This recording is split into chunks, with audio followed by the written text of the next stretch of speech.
aren't being executed, and you just have to find the answers to that, and a lot of answers come out of just harsh truth. And I feel like some of us, well, all of us, right, have to be, you know, truthful with ourselves and each other on, are we doing everything we can to be the offense we know we can be? Because we've 5-5, we've lost 5 games with 23 points total, with the amount of turnovers, the amount of bad plays, the amount of miscommunications, yet it's only 23 points, right? So 5 points or less, and it shows that there's been games where we made a lot of mistakes, and yet we're still in it. Yeah. So I guess another way to say that is that do you feel like you're pressing, or you're still able to take it one game at one play at a time for the most part? Yeah, I mean, I feel like, we are able to take it one play at a time. I feel like there's times where, stuff doesn't go our way, yet we still keep that same mindset. Guys are still able to, maybe they missed out on a play or messed up on a play, but yet come back the next drive and do something big. I feel like that shows the relentlessness we have on this team, and people just, going with what this game brings you. Gabe, what are those factors? You've had offensive only games. You've known that there's been an urgency to get this offense going. Now, when I say you, I'm not saying you specifically, but the offense as a whole has known there's been an urgency to get this offense going since the Jacksonville game. Why has it taken so long in 6 games to be going through the stretch, knowing that jobs might be on the line?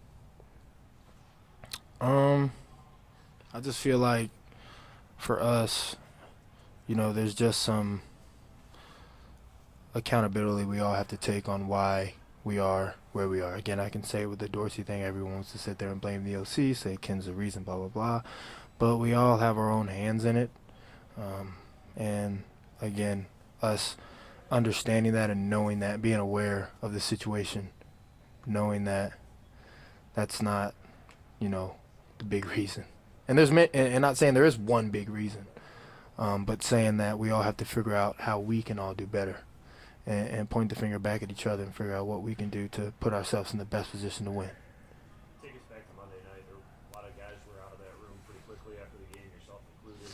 What was the frustration level coming out of that game, and why maybe was it as high as it was? Just because there were, when it came to just the way we lost and how we did it was just, not us. It's kind of hard to explain, but it's like that's not the way, we saw that game going. And again, 5-5,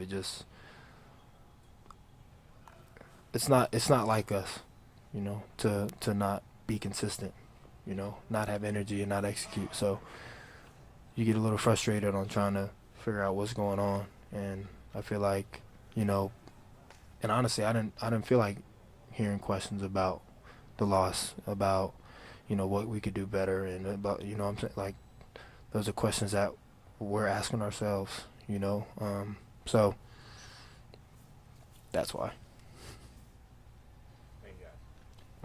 Thanks, Gabe.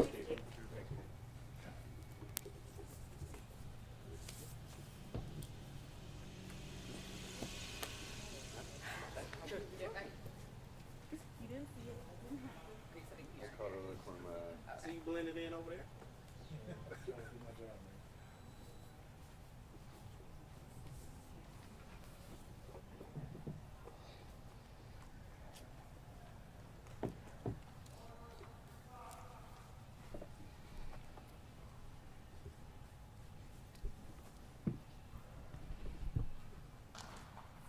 All right, Terrell, what was your view of the D-line against Denver? It seemed like you were really able to fire downhill with the way they were, holding up this one.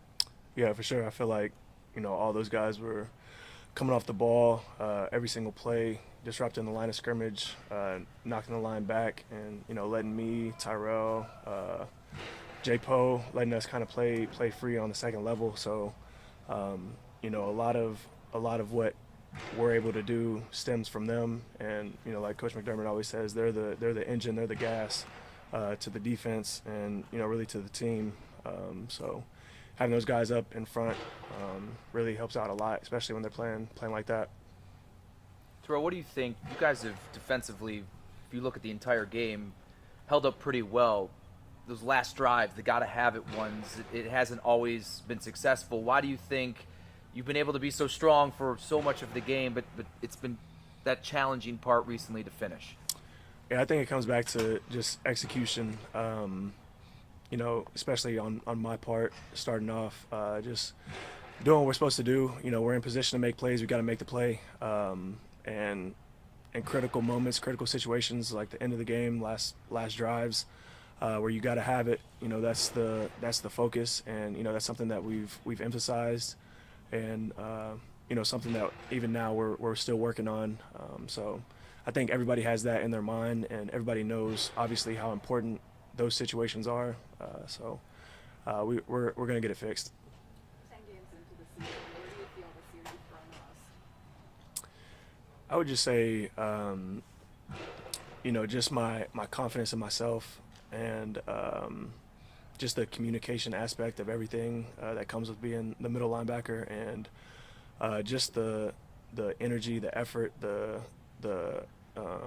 just the joy and the fun that I'm having out there. I feel like, you know, as a rookie, I was everywhere. You know, head was spinning, just trying to make it through, and now having some time to process and, you know, go through a whole off season of learning and growing, building into this year. It's been fun.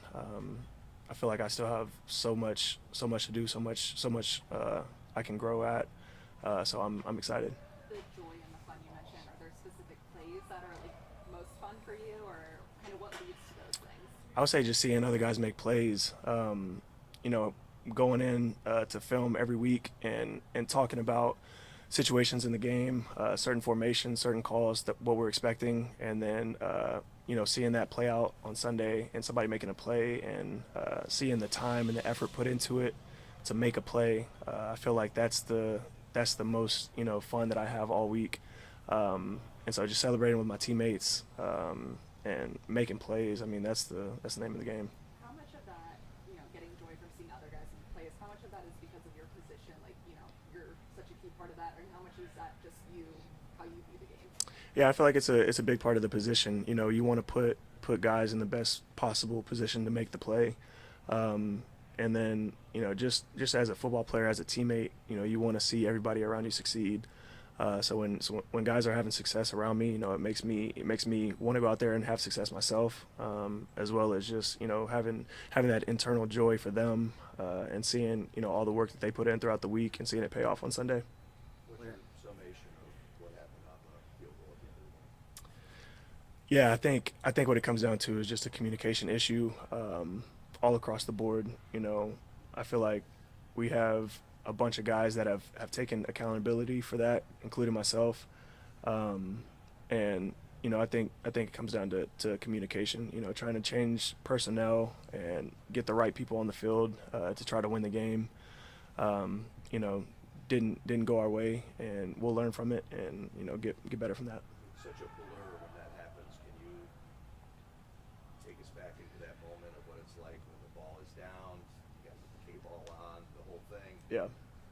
What are you just trying to do to just keep your head above water in that Yeah, so 5 seconds or whatever? yeah, a situation like that, you know, they're going what we would call Toro. Clock's running. They're trying to get the kickoff, the snap off in time. So third down happens. We want to get out of our defensive personnel group, get our block group on, and it's a lot of change. A lot of people running off, a lot of people running on. Like I said, with the clock running, so it's a hectic situation for sure. But like I said, we've emphasized that now, and we've practiced it, and you know, we'll be prepared for the next time. What do you see from the Jets running game and Brees? Yeah, Brees is a great running back. I played against him a number of times in college, as well as, you know, earlier on in the year. he's a dynamic player. You know, strong, shifty, really catch the ball well out of the backfield, make guys miss. So he's a dynamic player. Then they got a good offensive line as well. You know, those guys can move people off the ball, get in position. So, you know, I think it'll come down to our technique and fundamentals and our swarm mentality, getting everybody to the ball, and doing our best to contain him. He's so fast.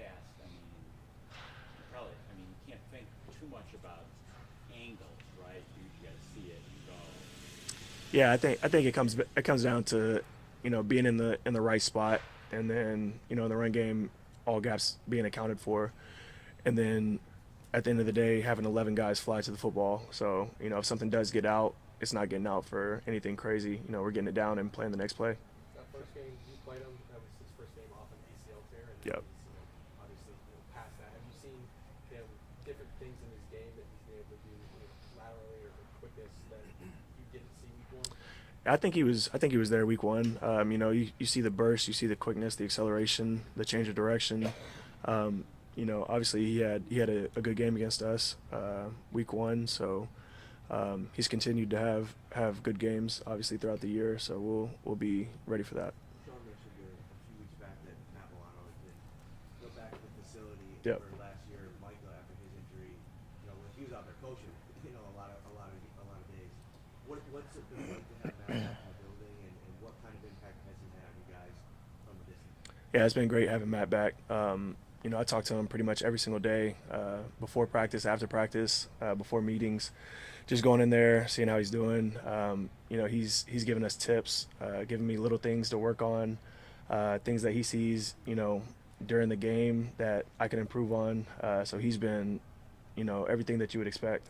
A leader, just a great guy at the end of the day, and you know, he's working hard to be back as well. But you know, just his input and his voice is super powerful and super strong with everything that he's done.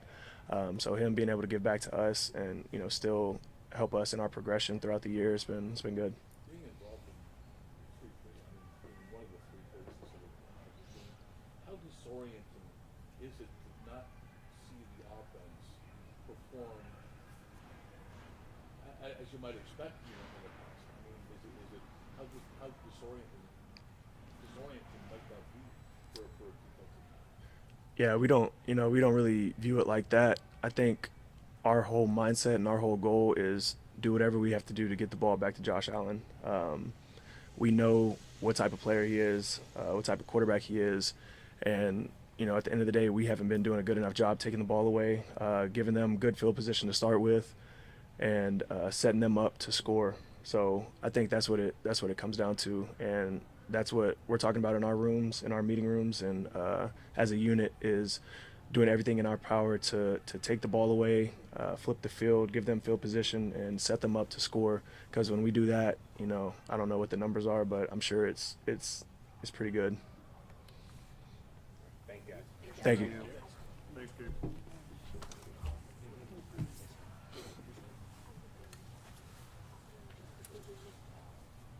Yes. Absolutely.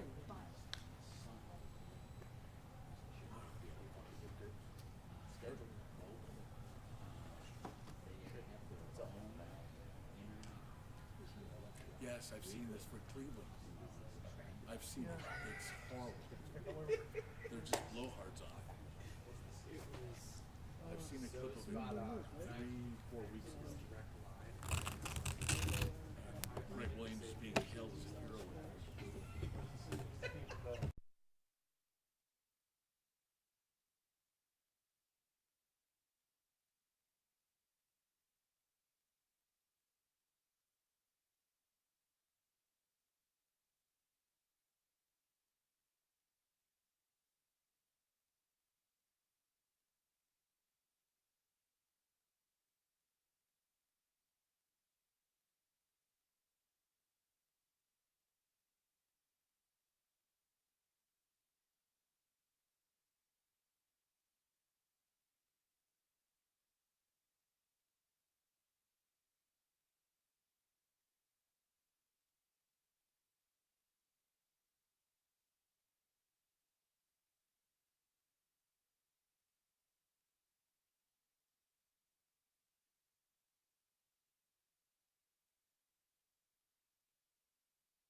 Now, as Catherine pointed out, there'd be a large discrepancy with Vaughn and probably 95% of the people in that room, but Yes. he could play heads up with Josh. That'd be a fun one. Can't believe everybody. A mill a hand. Oh boy. Fun to watch.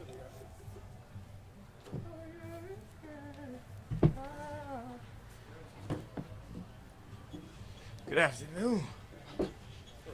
Shoot away. Shoot away. Your initial impressions of the change in offensive coordinator, what does Joe bring to the job? Joe Brady's a hell of a guy. Obviously, he's been here. A guy that we're familiar with. You know, it's very unfortunate as far as like how this game goes, but you know, sometimes that's how the cookie comes with guys. I got a lot of respect for Dorsey, everything that he's done, especially up to this point. But just like everybody, you know, we got to flip the page. It's a new week. A new guy, you know what I'm saying? Things done a little bit differently, but not too much different. Same schematically. Can't talk too much about it, you know what I'm saying? But we're all excited. We look forward to the game 100%, and can't wait to get out there. Step. You got it. Season offensive coordinator. Yeah, I had North Turner in my younger years, and then like it was kind of like towards the middle of the season as well, and then like I think at one point, another point in my career. So I've had some experience with it. Also with Pat Sherman. I think that was the same year actually. I'm not 100% sure, but I've had some changes throughout my career. That's what the game has. You know what I'm saying? It throws curveballs at you. You know what I'm saying? Nothing's gonna be perfect. Kind of just gotta work through it. You know. What was that like going through it? For me, shit. As a player, you got a different scope of it because you're kind of in it, and you can't really do too much. It's not like you make too many other decisions and things like that. So it's just like ignorance is bliss. You know, the less you know, the better. You know what I'm saying? The more so you just go in and do your job to the best of your ability, the safer you are. Sean has repeatedly used the words confidence and energy in connection to making this decision. Yeah. Can a change like this significantly affect either or both? 100%. I mean, as a head coach, I probably would never experience this. You know what I'm saying? Because I can't have that hard of a job. I hope to never have that hard of a job. But it's his responsibility to make sure he's leading us in the right space, to have wins and to have success. So for us, you get behind your guy. You know what I'm saying? You have confidence in him and you make it work. So for me, it provides a spark. And as a captain on this team, along with the other captains, you need to be that force and put that battery in your back to be like, all right, that player-driven leadership, not just some coaching leadership, because obviously he has a hard enough job, but he's trying to ignite a fire in us. So follow suit. What do you think's been holding back the offense? That's a fair assessment of it over the past couple of years. Just execution, you know, on offense. As far as like with the wideouts, not being on the same page all the time. You know, we had some balls on the ground too. I had some drops. Just execution. Execution isn't at a high level. You know what I'm saying? What we're used to, and tighten up the screws. You know, iron out some wrinkles. We can hope for a change, but more so getting out there in the practice field and communicating and working through it. I mean, I don't want to say, you know, a lot of people like to say the house is on fire. You know what I'm saying? But for us, I feel like we do a lot of good things, and we're right there. The margin for error is small in the NFL. You know what I'm saying? In our ranges for like the losses that we have had, we're so small. You know what I'm saying? A turnover here or a missed play right here. So if we can try to not necessarily right the ship, but tighten up on the loose things, on those couple loose screws, maybe we can have the tide turn. You got 7 games left, Steph. How do Yeah. you view that? In some ways, it's a decent amount of time, but then in others, you probably don't have enough time to really drastically change what you're doing offensively. So how do you view how much time you have remaining in terms of making those necessary changes? It's an interesting perspective with the clock working with you compared to against you. Looking at it in perspective of 5 and 5. Obviously, we've done some good things, we've done some bad things. You know what I'm saying? So kind of like to that point that I said previously, like we're right there. And a small margin of error in those things that we had mishaps on, we need to capitalize more on offense. We need to score more points, obviously. I can point out the obvious for anybody, but it's just very small. It's very small on the things we probably need to correct because we do a lot of good things. You know, it's just as far as like tightening up on the details. And it's really that player-driven leadership right now that's going to drive the boat. So for me, I feel like glass half full, and I'm always a glass half full kind of guy. I can't pour from an empty cup, so I feel like keep enforcing and keep bringing energy to the guys. I feel like it'll help us a lot. Steph Wynette was talking about his personality today. He was saying he likes to be fired up. Josh has said it in shoes, but Joe himself was saying he also tries to be really steady and force. How have you seen that, and why is that important? it's only really been a couple days, so it's kind of like hard to gauge. I'm more so looking forward to game day. I'm super excited, and I think it might be what we need. Steph, you're not your brother's keeper, but you are a captain on this team. What are your thoughts on what you had to say Monday night, Tuesday morning? Yeah, like, I mean, for me, like, I like to gather my thoughts when I'm asked questions. I'm not responsible for how other people feel. Anybody in this room, for this matter, a reporter, a player, even my own brother. You know what I'm saying? Like, I love my brother, and the space that my brother's coming from is my family. You know what I'm saying? So, you want to know how he feels, you gotta take it up with him. You know what I'm saying? Like, putting me in a position or me having a conversation with my brother, that's outside. That's in-house family rules. But for me, I can't combat or answer all the questions as to why. You know what I'm saying? With people in the world and, you know what I'm saying, X, Y, Z, like, that's something you're gonna have to ask my brother how he feels about it. So Well, for he me, made it public. I mean, he decided to 100%. put it on social media instead of shoot you a text about it. But if it was another fan or anybody else that commented on the game, y'all wouldn't have said that. You know what I'm saying? Like, it just happened to be that it's my brother. But for me, I'm like, all right, you asking me how my brother feels, you know what I'm saying? You gotta ask my brother how he feels about it. But for me, more so, I wanna put more emphasis on when you put me in a space of answering questions as to how somebody else feels, I can't do that. You know what I'm saying? And then, like, the snowball effect of people having comments, or like, I think somebody did an interview about how my brother feels, and that's my family. You know what I'm saying? I go to bat for my family 100%. I can't ask the questions as to why he feels about this, that, and the third in the game. You know what I'm saying? I haven't had that personal conversation with him. My brother's watching football right now. He's not playing too much, so obviously he's coming from more of a fan perspective, but that is my family, so I handle my family with the utmost respect, and I always hope that people treat it that way. So when people speak of my family, have a level of integrity as well, because I feel like if it was another family member or it was somebody else, you know, obviously people kind of handle things however they want, but tread lightly when you're talking about my family. All right, Steph, I would ask, Tim, go ahead. I was just saying, there's the sayings that are in your locker room right now about the man in the arena, right? Yeah, 100%. Well, your brother's in the arena, so that gives him a credibility of for y'all. knows the You know what I'm game. saying? But he's not on this team. You know what I'm saying? He's not a part of the Buffalo Bills. You know what I'm saying? My brother's coming from a place of love, or however he feels. He's not a part of the Buffalo Bills. You know what I'm saying? Like, I try to handle things in-house or however you see fit, but you know what I'm saying, y'all gonna have to take it up with him on his comments. You know what I'm saying? That's still my guy 100%, but I can't speak for him. So, Steph, to follow that, I would ask you about how you feel. Mm-hmm. And there were obviously concerns at some level that date as far back as June. I'm wondering, did you maybe anticipate some issues like this? Are you fully invested in where things stand with this team right now, offensively, now and into the future? I see that, like, it's like I've repeatedly had to say the same thing twice to multiple people, and I feel like y'all put me in a space where as though I really want to ask the question as to what are y'all feeling about the situation? How do y'all feel? Because I mean, I feel like the less I say, the more they pry. Or when I address a situation, it's not enough. You want more information as to, well, speak more about it. You know what I'm saying? I feel like I addressed it in training camp. I addressed it prior to that. You know what I'm saying? But I really sat down with kind of everybody here around like training camp and kind of felt like I nipped it in the bud as to how I felt or what I was feeling. But here we are again. You know what I'm saying? Here we are revisiting the topic about how I feel. I play with confidence. I go in with confidence. I prepare each and every week. I've always been a professional.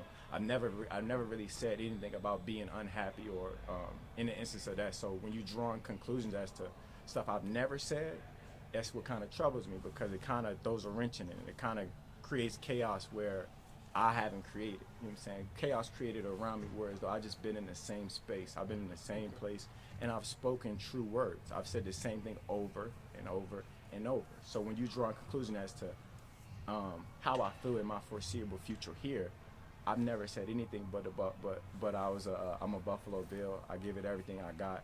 I'm a professional, and I treat this game as such. So, like, to answer your question, give me one more time. What's your question? I guess I'm asking you now about how you feel in light of the fact they just made a move and changed the offensive coordinator, and the offense has been struggling. Now let me ask you a question. Sorry, I hate to ask a question when you answer. You can. No, that's fair. does it matter Does it matter? how I feel? I think it does, yeah. In what aspect? What changes will be made, or what could happen if I did feel away? In Nothing. my opinion. Nothing. In my opinion, if you're fully invested Yeah. as a captain, as a leader, and as a Yeah. star player, an elite player in this league and on this team, if you're fully invested, I think that matters. No, And no. that's my Not, opinion. not necessarily being fully invested, because I've never been nothing but fully invested, especially from a professional aspect, a player aspect, a captain aspect, a brother, a teammate. I've never been nothing but fully invested. But I'm asking you, you must have confused my question. I said if I didn't feel a way, or wasn't confident, or wasn't in the aspect of, if I wasn't, that's what I really was saying. But everything that you said, I've already staying true to. That was already me. So if that wasn't me, tell me what would it be the solution to? It probably wouldn't be one. You know what I'm saying? Like, personal feelings or personal opinions on XYZ, like, I feel like I'm not a guy that carries my personal, you know what I'm saying? Like, I'm a professional at the end of the day, and I take my job serious. You can see how I play, you can see how I practice, you can see my approach and what I do. So they've never questioned me as a player and as a man, or what I bring to the table. So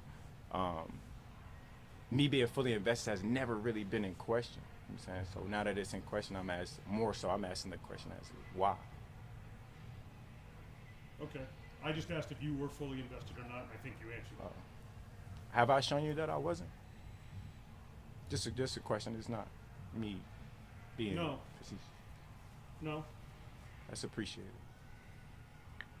Thank you. Thanks, Steph.